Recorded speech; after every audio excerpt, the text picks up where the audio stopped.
Convenção Batista Brasileira lançou o tema para o ano de 2022, chamado Busquemos Paz com Misericórdia.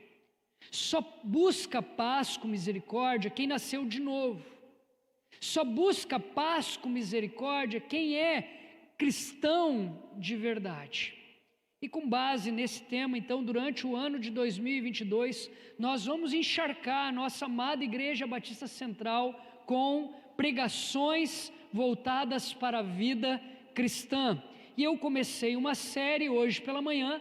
Essa série terá 3 mensagens, sendo que a primeira mensagem teve como título Quem eu era antes de ter um encontro com Jesus.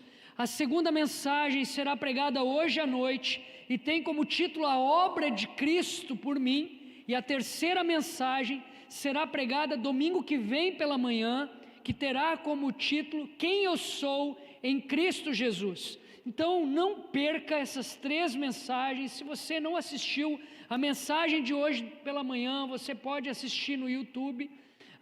Você que está aqui hoje, te convido para estar aqui semana que vem, porque semana que vem pela manhã nós teremos batismo, nós teremos um coral da comunidade Eu Vou cantando aqui também. Então vai ser uma manhã muito especial. Então, para esse tema, eu convido você a abrir a sua Bíblia em Efésios capítulo 2, versículos do 1 ao 10. Efésios capítulo 2, versículos do 1 ao 10. Assim que você encontrar o texto sagrado, eu te convido a se colocar de pé para fazermos a leitura bíblica.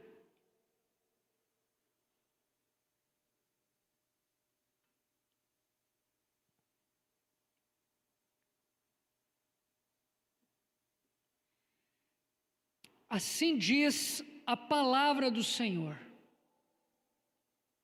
vocês estavam mortos em suas transgressões e pecados, nos quais costumavam viver quando seguiam a presente ordem deste mundo e o príncipe do poder do ar, o espírito que agora está atuando nos que vivem na desobediência. Anteriormente, todos nós também vivíamos entre eles, satisfazendo as vontades da nossa carne, seguindo seus desejos e pensamentos. Como os outros, éramos por natureza merecedores da ira de Deus. Todavia, Deus, que é rico em misericórdia, pelo grande amor com quem nos amou, deu-nos vida com Cristo, quando ainda estávamos mortos em transgressões. Pela graça vocês são salvos. Deus nos ressuscitou com Cristo e com Ele nos fez assentar nos lugares celestiais em Cristo Jesus, para mostrar nas eras que hão de vir a incomparável riqueza de sua graça, demonstrada em sua bondade para conosco em Cristo Jesus. Pois vocês são salvos pela graça por meio da fé, e isto não vem de vocês, é dom de Deus, não por obras, para que ninguém se glorie, porque somos criação de Deus, realizada em Cristo Jesus, para fazermos boas obras, as quais Deus preparou antes para nós as praticarmos. Até aqui, e que o bom Deus nos abençoe com a sua palavra. Podem se assentar. Um novo eu. A obra de Cristo por mim, a obra de Cristo por você. Hoje pela manhã eu comecei o sermão com uma pergunta: quem você era antes de ter um encontro com Cristo? Quem controlava a tua mente? Quem controlava o teu coração? Quem controlavam as tuas ações e os teus relacionamentos? E eu concluí a mensagem dizendo: o novo eu nunca pode esquecer de onde saiu, porque todo santo tem um passado, todo cristão tem um passado longe de Cristo, e este passado não serve para nos vangloriarmos, mas serve para valorizar a obra de Deus em nós e por nós. Existem pessoas que, ao assumir um compromisso com Cristo, acabam tentando esquecer do seu passado. Não faça isso. Muito menos supervalorizar o passado. Nós também enxergamos isso, o outro extremo. Pessoas tentando supervalorizar o passado, também não faça isso. É importante lembrar o passado, não para se vangloriar, não para ficar chorando, deprimido, mas sim para valorizar a obra de Cristo em nós e por nós. Foi nessa situação que Cristo nos alcançou. Nós estávamos mortos, nós éramos desobedientes, nós estávamos condenados ao inferno, à ira de Deus, para a eternidade. Foi assim que eu concluí a mensagem dessa manhã. Sem Cristo nós estávamos mortos, nós éramos desobedientes, condenados ao inferno para a eternidade. Sem Cristo você está morto. Sem Cristo você é influenciado pelo mundo, por Satanás e também pelo seu próprio eu. Sem Cristo você está condenado a experimentar a ira de Deus para a eternidade. Voltando aqui para o texto, foi aí então que Jesus nos ofereceu liberdade. Foi nessa situação que Jesus nos ofereceu vida. Foi nessa situação que Jesus nos ofereceu a absolvição, algo que obra nenhuma pode realizar por nós, a não ser a obra de Cristo. Vaughan afirma com acerto que nesse parágrafo de Efésios capítulo 1 ao 10, Paulo mostra-nos o contraste entre a condição atual dos crentes e sua condição anterior. Antes eles eram objetos da ira de Deus, agora são beneficiários de sua misericórdia. Antes eles estavam presos pelas garras da morte espiritual, agora ressuscitaram para uma vida nova. Antes eles eram escravos do pecado, agora são salvos pela graça de Deus. Antes eles caminhavam pela estrada da desobediência, agora usufruem da companhia de Deus. Então, ao olhar para este parágrafo da Escritura Sagrada, eu aprendo a seguinte verdade que eu gostaria de compartilhar com você nessa noite e trabalhar em cima dessa tese. A nossa nova identidade começa em Cristo e termina em Cristo. Jesus nos resgatou de um ambiente de morte e nos trouxe a vida. Logo, ninguém pode orgulhar-se de sua condição de membro do corpo de Cristo. Não existe pessoa, um melhor do que o outro no corpo de Cristo. Não existe um maior do que o outro no corpo de Cristo. Nós recebemos tudo de nosso Pai, misericordioso e bondoso. Logo, todos nós somos iguais. Nessa nova identidade, todos nós somos iguais. Então, eu gostaria aqui de mencionar 4 verdades sobre a obra de Cristo em mim e por mim. 4 verdades sobre a obra de Cristo em você e por você. E a primeira verdade é essa: Deus me amou. Deus te amou. Deus nos amou. Na construção dessa nova identidade, nós precisamos entender que nós somos alvos do amor de Deus. Olha o que diz o versículo 4 aí na sua Bíblia. Todavia, Deus, que é rico em misericórdia, pelo grande amor com quem nos amou. Hernandes Dias Lopes, ele vai dizer o seguinte sobre o amor de Deus: somos salvos pela graça e misericórdia de Deus.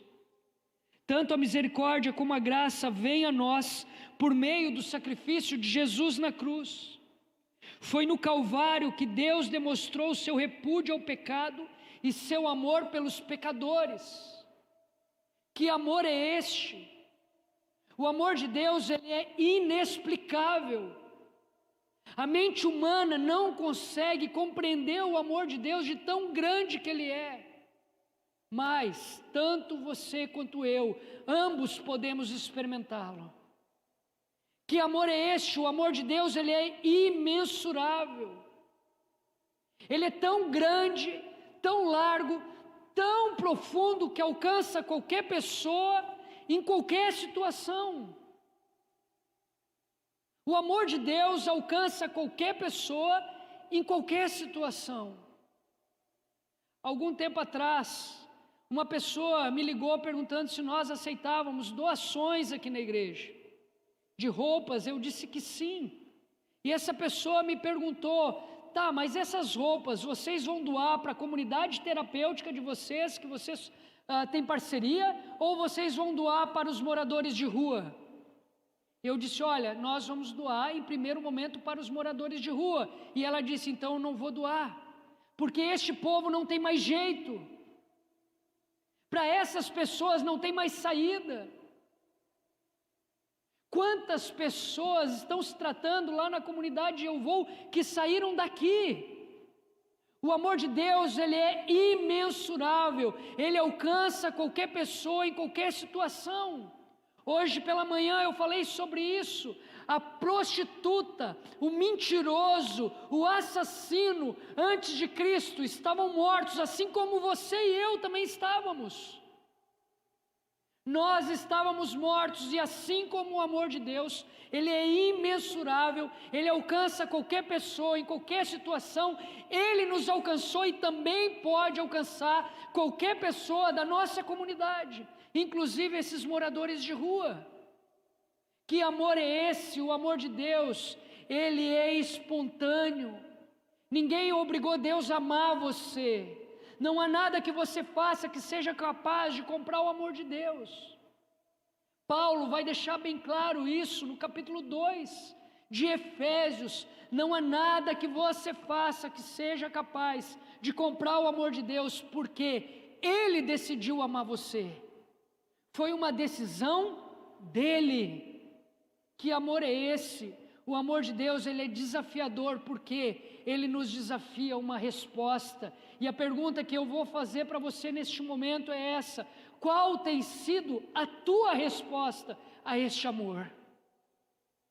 Filipenses capítulo 2 vai dizer que Jesus abriu mão de sua glória, pisou nessa terra a fim de vir até aqui para demonstrar graça e misericórdia para com você e para comigo.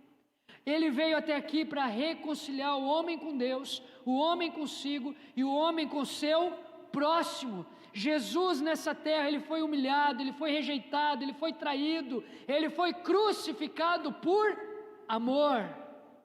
A cruz é a maior demonstração de amor que alguém poderia fazer, e essa demonstração foi voluntária. Mas não adianta nada Jesus ter feito tudo isso se a tua resposta a este amor for negativa. Qual tem sido a tua resposta ao amor de Deus? É preciso lembrar aqui que a carta aos Efésios não foi uma carta direcionada a uma igreja específica. Foi uma carta circular, direcionada para várias igrejas. Logo, Paulo estava falando com crentes. Paulo estava falando aqui para pessoas que estavam tentando entender o amor de Deus ao invés de experimentá-lo. Algum tempo atrás, nós estávamos fazendo o culto dos adolescentes e uma menina começou a frequentar este culto. Essa menina, ela tinha o QI muito elevado, era uma guria muito inteligente. E naquela manhã ela pensou em suicídio. Mas antes de tirar a sua vida, ela fez uma pergunta: Deus, tu me amas? Se realmente tu me amas, hoje eu gostaria de ouvir isso da tua boca. Senão eu vou tirar minha vida. Naquela noite ela veio no culto e nós falamos sobre o amor de Deus. No final do culto ela disse: até aqui eu estava tentando entender o amor de Deus, mas hoje eu entendi que eu posso prová-lo, porque eu fiz essa pergunta e Ele falou comigo. Eu posso provar o amor de Deus. Paulo, ele está falando para crentes, para pessoas que se achavam inalcançáveis devido ao seu pecado. Algum tempo atrás, conversando com um morador de rua, ele disse: eu sou filho de pastor, eu fui criado na igreja, muito cedo eu tomei a minha decisão por Cristo, eu me batizei, só que eu acabei caindo nas drogas, e hoje eu não consigo mais voltar para a igreja, porque eu acho que não existe mais perdão para mim. Olha quantas coisas eu fiz a este Deus que entregou a sua vida por mim. Mesmo sabendo do sacrifício de Cristo por mim, eu decidi ir para as ruas, eu decidi usar drogas, então eu acho que para mim não tem mais jeito. Este amor jamais vai me alcançar. Paulo, ele está falando para crentes, para pessoas que estavam tentando comprar o amor de Deus. Irmãos, alguns dias atrás eu falei sobre isso. Deus, ele deseja relacionamento com você, antes de sua mão de obra. Existem pessoas que acham que trabalhando para o Senhor vão conseguir comprar o amor de Deus. Não faça isso, porque Deus decidiu te amar. Você trabalhando ou não para Ele, Ele decidiu te amar. Na verdade, Deus, Ele deseja um relacionamento íntimo com você. Hoje, antes de entrar no salão de culto, eu estava fazendo uma leitura, esqueci o nome do pregador, e ele disse: não são as inúmeras tentações que abalam você, mas sim a falta de relacionamento com Deus. Porque se você estiver firme no Senhor, as tentações jamais vão te abalar. Jamais. O nosso resgate começa em Cristo e termina em Cristo. Jesus nos resgatou de um ambiente de morte e nos trouxe a vida. Logo, ninguém pode orgulhar-se de sua condição de membro do corpo de Cristo. Todos nós somos iguais. Recebemos tudo de nosso Pai misericordioso e bondoso.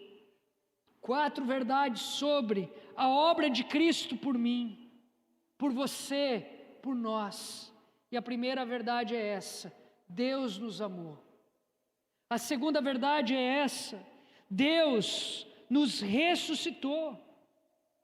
Na construção dessa nova identidade, nós precisamos entender que nós estamos vivos. Se antes nós estávamos mortos, hoje nós estamos vivos. Jesus, ele nos arrancou da sepultura. Hoje nós possuímos o fôlego da vida. Hoje nós possuímos em nosso coração o espírito da vida.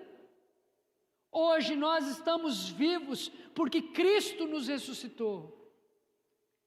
O versículo 5 vai dizer assim: deu-nos vida com Cristo, quando ainda estávamos mortos em transgressões.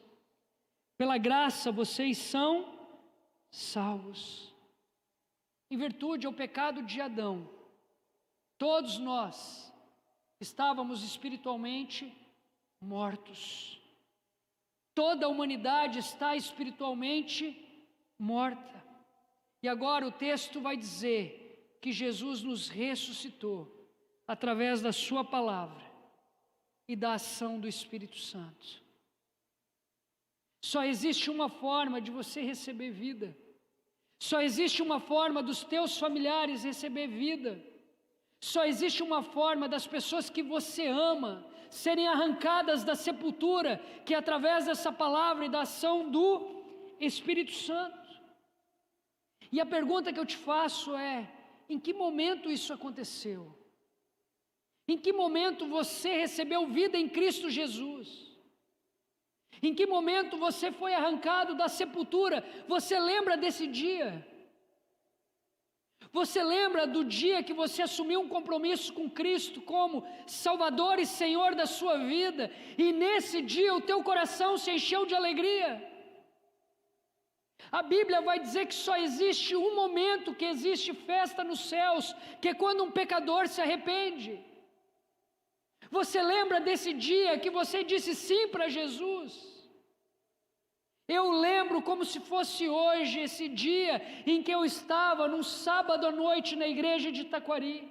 O pregador estava pregando em Atos capítulo 2, do 42 ao 47. E no final daquela mensagem ele disse: se você que entendeu que está morto em seus pecados, que hoje é influenciado por Satanás, seus demônios, pela cultura local, pelo seu próprio eu, e que está condenado à ira de Deus para a eternidade, se você entendeu isso e quer receber vida em Jesus, venha até a frente. Eu não sei como eu cheguei naquele lugar, mas eu estava lá de joelhos, chorando, dizendo: eu quero essa vida. Quando eu olhei para trás, a minha avó estava me abraçando, chorando, dizendo: glória a Deus, valeu a pena orar pelo meu neto, valeu a pena pregar para o meu neto, valeu a pena incentivar o meu neto os caminhos do Senhor. Aquele dia é como se fosse hoje. Cada vez que eu lembro disso, o meu coração se enche de alegria. Ao ler este texto, e quando eu cheguei nessa parte que Jesus nos ressuscitou, eu comecei a lembrar: eu fui arrancado da sepultura, o meu corpo fedia a morte como o corpo de Lázaro, mas hoje eu fui lavado pelo sangue do Cordeiro, e hoje eu vivo para a glória do Senhor. Na Universidade de Chicago, em cada ano eles têm o que chamam de Dia Batista. Nesse dia, cada um deve trazer um prato de comida e há um piquenique programado. Sempre no Dia Batista, a escola convida uma das grandes mentes da literatura no meio educacional teológico. No ano, eles convidaram o Dr. Paul Tillich. No outro ano, eles convidaram o Dr. Paul Tillich. E Dr. Paul Tillich falou durante 2h30, provando que a ressurreição de Jesus era falsa. Ele questionava estudiosos e livros, e concluiu que, a partir do momento que não havia provas históricas da ressurreição, a tradição religiosa da igreja caía por terra, porque era baseada num relacionamento com o Jesus que havia ressurgido, mas de fato, ele nunca havia ressurgido literalmente dos mortos. Quando concluiu a sua teoria, ele perguntou se havia alguma pergunta. Depois de uns 30 segundos, um senhor negro de cabelos brancos se levantou no fundo do auditório. Dr. Tillich, eu tenho uma pergunta. Ele disse enquanto todos os olhos se voltavam para ele. Ele colocou a mão numa sacola, pegou uma maçã e começou a comer. Dr. Tillich, e deu uma mordida na maçã. Minha pergunta é uma questão muito simples. E deu outra mordida na maçã. Eu nunca li tantos livros como o Senhor já leu. E deu outra mordida na maçã. E também não posso recitar as escrituras no original grego. E deu outra mordida na maçã. Eu não sei nada sobre esse fulano de tal que o Senhor citou várias vezes. E deu outra mordida na maçã. E ele acabou de comer toda a maçã. Mas tudo o que eu gostaria de saber é: essa maçã que eu acabei de comer estava doce ou azeda? Dr. Tillich parou por um momento e respondeu com todo o estilo de um estudioso: eu não tenho possibilidades de responder essa questão, pois eu não provei a sua maçã. O senhor de cabelos brancos jogou o que restou da maçã dentro do saco de papel, olhou para o Dr. Tillich e disse calmamente: o senhor nunca provou dos efeitos da ressurreição de Jesus na sua própria vida. Então, como pode afirmar o que o Senhor está dizendo? Se o Senhor não provou dos efeitos da ressurreição de Jesus na sua vida, como o Senhor pode provar que a ressurreição de Jesus não existe? Você já provou dos efeitos da ressurreição de Jesus na tua vida? Você já provou? Alguns anos atrás, eu escrevi um devocional que dizia assim: a melhor notícia que o mundo já ouviu veio de um túmulo vazio. Não adoramos o Cristo que esteve vivo e está morto. Mas o Cristo que esteve morto está vivo. Se a ressurreição de Cristo nunca tivesse ocorrido, os cristãos seriam os mais infelizes de todos os homens. Em Cristo nós somos mais do que vencedores. Porque Cristo vive, nossa fé é válida. Porque Cristo vive, nossa pregação é verdadeira. Porque Cristo vive, posso crer no amanhã. Porque Cristo vive, temor não há. Não há. Não há mais o que temer. Deus é Deus. Se Ele fizer, Ele é Deus. Se Ele não fizer, Ele é Deus. A morte e os seus efeitos não têm mais poder sobre a nossa vida. Desse túmulo vazio, hoje ecoa uma mensagem de vitória. Deste túmulo vazio, hoje ecoa um brado de alegria e de esperança. Deste túmulo vazio, ecoa um desafio a você e a mim nessa noite, que é o de pregar o Evangelho. Pregue o Evangelho, porque somente dessa forma, aqueles que hoje estão mortos receberão vida. Pregue o Evangelho, porque somente dessa forma, aqueles que hoje estão cansados e sobrecarregados, encontrarão descanso. Pregue o Evangelho, porque somente dessa forma, aqueles que hoje estão condenados a experimentar a ira de Deus, irão receber a absolvição para a eternidade. É do túmulo vazio que vem este desafio a mim e a você. O nosso resgate começa em Cristo e termina em Cristo. Jesus nos resgatou de um ambiente de morte e nos trouxe a vida. Logo, ninguém pode orgulhar-se de sua condição de membro do corpo de Cristo. Recebemos tudo de nosso Pai, misericordioso e bondoso. 4 verdades sobre a obra de Cristo por mim e por você. Primeira verdade: Deus nos amou. Saia dessa porta sabendo disso. Deus ama você. Segunda verdade: Deus nos ressuscitou. Deus nos arrancou da sepultura